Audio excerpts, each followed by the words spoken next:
plan your business is very important. You basically have to do this every year, beginning of the year. You have to update your business plan, right?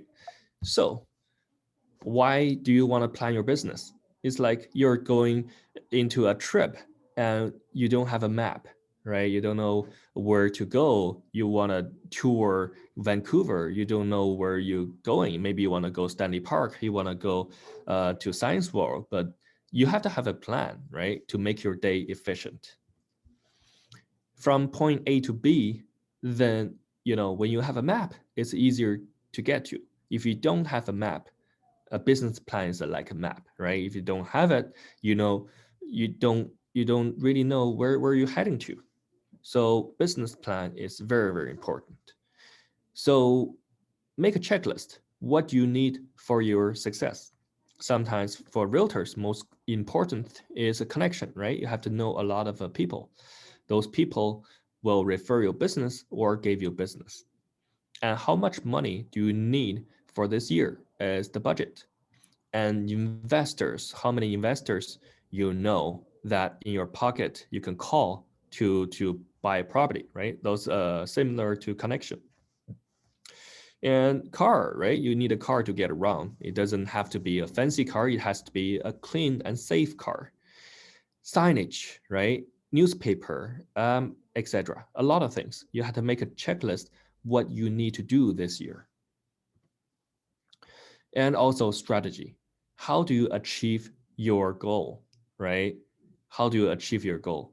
How much money you spend on marketing, and what your client positions, right? What kind of a client you want to target. So vision, maybe you want to become a top agent in the condo market. Maybe your goal is to reach 100 million in sales volume. And your core value, maybe your client, happy client are your priority, right? So those are the things you should think about, because without a vision, right, you're just doing a daily job, right? You're not going anywhere. So you have to have a goal. So when you reach your goal, you can, feel accomplished and you feel good, and you build up your confidence. It's very, very important to set up a goal. We talked about how to set a goal last time. Well, probably you can see it from our YouTube channel, how to set a goal. And core value, it's a why, right? Maybe the value would be, I want to earn enough money so I can give my family a better life, easier life, and I can take them to travel every year, right? That could be a why you're getting up every day, every morning to go to work. A timeline is very important. You have to have a timeline for your tasks. Otherwise, it's never going to be completed. So finish marketing campaign by April 30th, 2020. So that is very specific timeline. You have to finish that before that. And your brain will function, how do I complete the task before this time, right? You have your brain will find a solution for this task. And destination in 5 years. Where do you see yourself in 5 years? So after 5 years, what do you want to achieve, right? For example, $100 million per year in sales volume by 2025. Then you will have, a goal. Then your brain will function. How do I reach 100 million per year, right? And also set a milestone, right? When you achieve something, 10, become top 10%, become top 1%, earn 500,000, earn 750, earn 1 million, right? Set a milestone, timeline, right? Give yourself a timeline. So if you want to become top 10% agent, probably, normally 24 deal per year or more will get you to top 10%. Normally, 65 deals will get you to top 1%, right?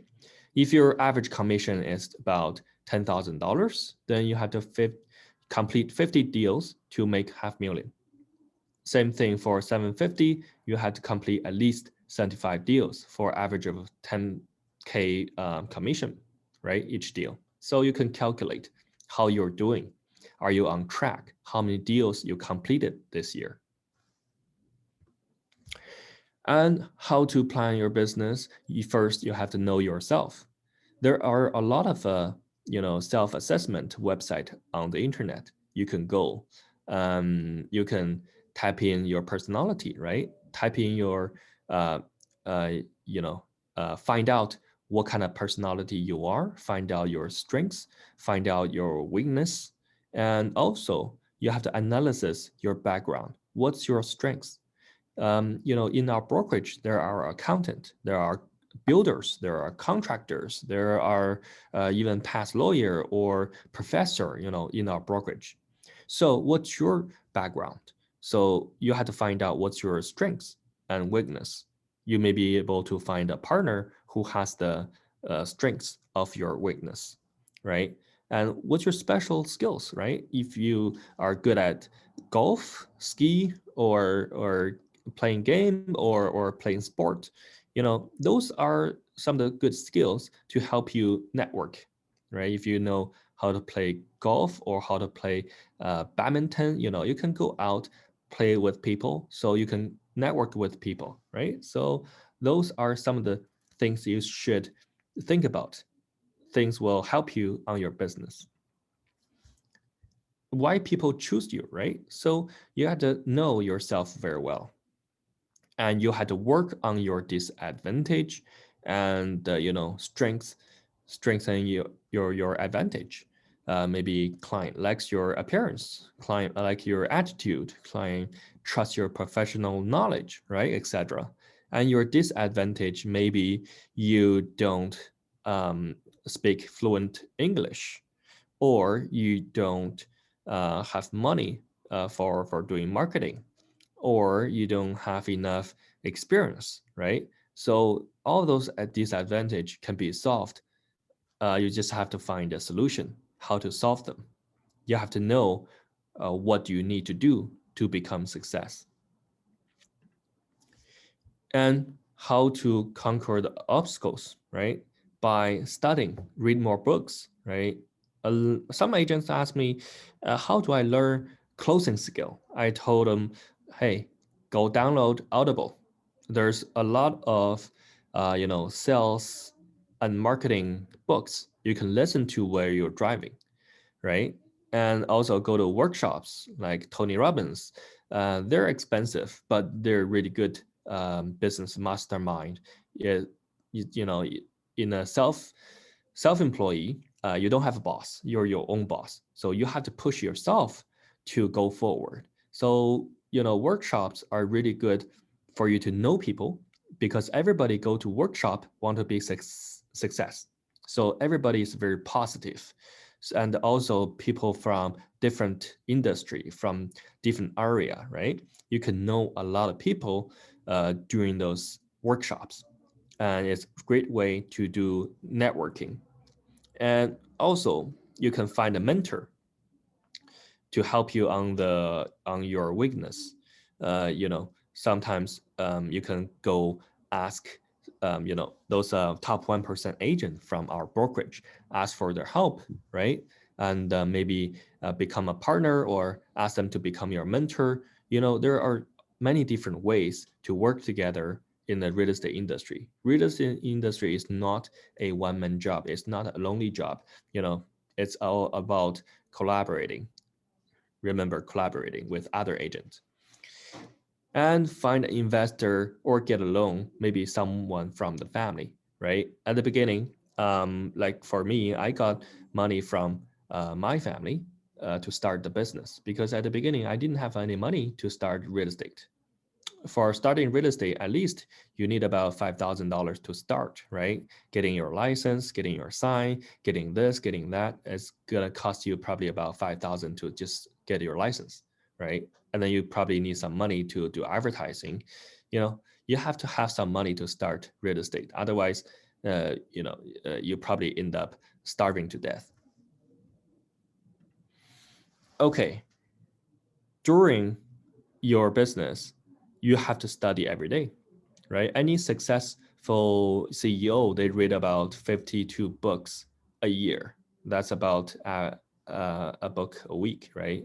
You can totally do that using Audible because each book is a few hours if you listen to it, right? If somebody reads you a book, it's only taking a few hours for the whole book. So when you're driving, every day your average driving time is about 1 hour to 2 hours, right? So within a week, you can finish a book. So reading, studying is very important. So you have to study your paperwork skill. A lot of agents been a realtor for over 5 years, over 10 years. They still have problem on their paperwork. No matter how good you are at sales, if you screw up on your paperwork, that may cost you a fortune. Okay, so take some time, study your paperwork, basic knowledge to show your professionalism. Okay, and also knowledge about law, contract law, or if you deal with tenant, then you have to know the Tenancy Act. You have to know all different laws regarding real estate and condo knowledge and house knowledge, right? What kind of things you have to look out for during a condo transaction and during a house transaction, or even during a commercial transaction. What kind of due diligence do you have to do? Investment analysis, right? If you're dealing with an investor, you have to know how to um, do an investment analysis. Land assembly, right? For developers, for builders, and client relations, right? You have to know how to maintain your client. So you don't have to always get um, cold lead, right? You can work on your past clients so they can give you referrals and they can become your repeated customers. And also psychology knowledge. It's very important for sales. If you don't know people, what they're thinking and how their, brain functions, you don't know how to close your client. You don't understand your client, or you don't understand your opponent, right? You're negotiating, but you don't know you're in an advantage or disadvantage, right? You had to know some psychology by reading books, or you did some school in psychology. How to plan your time. So everyone only have 24 hours. You just have to plan your time very efficiently and probably leverage your time by hiring assistant. So if you do phone calls, probably that will take you about 1 hour. A lot of times you're talking on phone more than 1 hours. And by research and appointment, marketing, study, driving, family time, food, and rest. So how do you manage your time, right? Sleep and food is costing you half day unless you reduce your sleeping time. And also family time, right? You don't want to do that. So you have to make your work more efficient.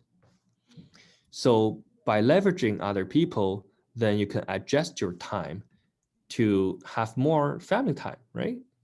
And by hiring assistant, you give a lot of work to your assistant. So this way, you don't have to spend so much time on some unimportant or less skillful job. So your assistant can do a lot of job for you. So how to set your target client? So, you know, who do you know? Friends, family, center of influence. Center of influence are the people you meet every day, probably like mailman or a hairdresser or a dry cleaning. Those are the people. And who does your family know, right? You have to get your family to help you to grow your network. Go to their, friends and parties and get to know more people through your family and friends. And who do you like to be with, right? Sometimes you want to hang out with older people. Sometimes you want to hang out with younger people, or business people, or normal employees, or student, or retired people. You have to determine what kind of people you want to hang out with, right? I once met an agent. She is probably about 60 to 70 years old. And she told me that all her clients are from dog walk. So when she walk her dog in a park, and there's a lot of other dog owners, they just chat, become friend, and then all her business came from those other dog owners, right? So you just have to find out where you can set your target for the client, right? And who has most common interest and hobby with you, right? You can probably find client from playing badminton or from playing basketball, or even when you're going out hiking, you can meet some people and become friend, right? So there are totally different ways to set your target client, or you can set my client are income between 200,000 to half million. So where are those people? Those people probably are professional people. They're doctors, they're IT engineers, they're lawyers, they are accountants. So you can go visit them, introduce yourself and try to become a friend, or try to provide your service, offer your service to those people, or do a seminar to them in their company, get those people to know you, right? So those are the target client. So if you target luxury houses, right, multi-million, or some house over $10 million, then you have to target those super rich people. You probably have to work with immigration companies who does like high-end client, or you go to those parties, high-end parties, to know those people, right? And you probably need some introduction from a rich friend to another rich friend, right? So you have to set your target. So those could be a student. Like I used to have a lot of student client when there was no foreign tax, because student here, they're in Canada for at least 3 to 5 years or even longer if they immigrant, right? There are a lot of student purchasing homes from me back then. But now after the 20%, I have to change my target client to local people who can afford homes. So for example, how big is your market? For UBC student, there are 54K every year, right? So usually there are 54K students in UBC. So if you target UBC, then those are your potential client. And also, if you want to target professional people from software industry, there are Microsoft, Amazon, Oracle, SAP. You can connect with those company and try to provide a seminar or provide some value to the company and helping them to know the real estate market. Establish your exposure among those people.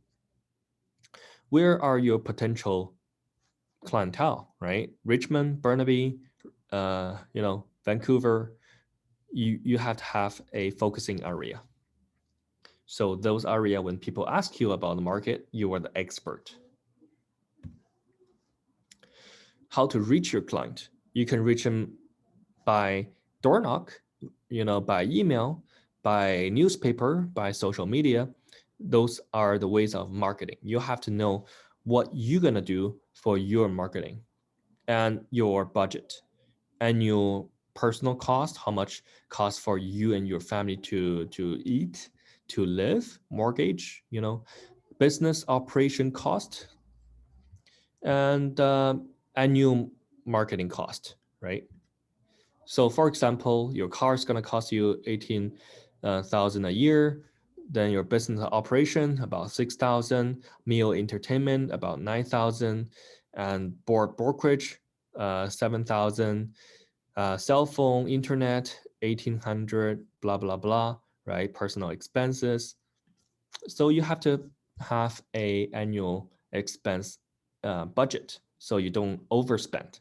If you overspend, then it's going to be very difficult for you when you're paying tax, because every year you had to put away a portion of money for taxes for the CRA. And marketing budget, right? You can have 28% on buying leads, or Facebook 24%, or Google 36%, or printed newspaper media about 12%. You have to adjust, allocate how you're gonna spend your money, right? Which one is most effective for you? So, how to maintain your client? You don't want to close a client and lose a client, right? You want to close a client and later on they become a referral client, give you a referral and become a repeated client. So you have to create a database. A database can use a CRM software or Excel. Excel is free, and CRM software is usually from $20 to $100 a month, depending on the program and client follow-up. Texting them, call them, email or mail them a Christmas card or birthday card, you know, give them value newsletters, email newsletters, or visit them in person, right? So you have to follow up your past client and probably have some parties, Christmas party, barbecue party, to get them together and provide them with a networking opportunity as well. So they like to come to your party. And your sales target. Every company should have a sales target, right? So you have to see how much volume you're trying to sell and how much money you're gonna earn, right? The profit, how much commission you're targeting. So if your appointment um, estimated like lead conversion rate, if you have 100 lead, you convert 10 of them into appointment. That's 10%. So when you go to appointment, you probably close half of them and become your client. So that's 50%. And 50% of those are closed, sold, or bought, right? And 50% may walk away. So that's another 50%. And if your goal is 30 deals per year, then you just use 30, divide 50, divide 50, divide 10%. That's 1,200 leads per year. Then you divide it by 12, it become 100 leads per month. That's how you estimate how many leads you have, right? If you have 100 leads per month and you follow this ratio, then you will reach your goal for sure. If you have higher closing ratio, then you will surpass your goal. If your average commission is 10K per deal, then 30 deal per year will become $300,000 commission per year. So that way you know exactly how much you're earning per year. This is estimation. It could be higher, could be lower. So you have to track yourself, see if yourself on track about your appointment, about your lead conversion, right? If you're not good at lead conversion, this 10% could be 2% or could be 5%, right? Then you know you have to work on your lead conversion skill.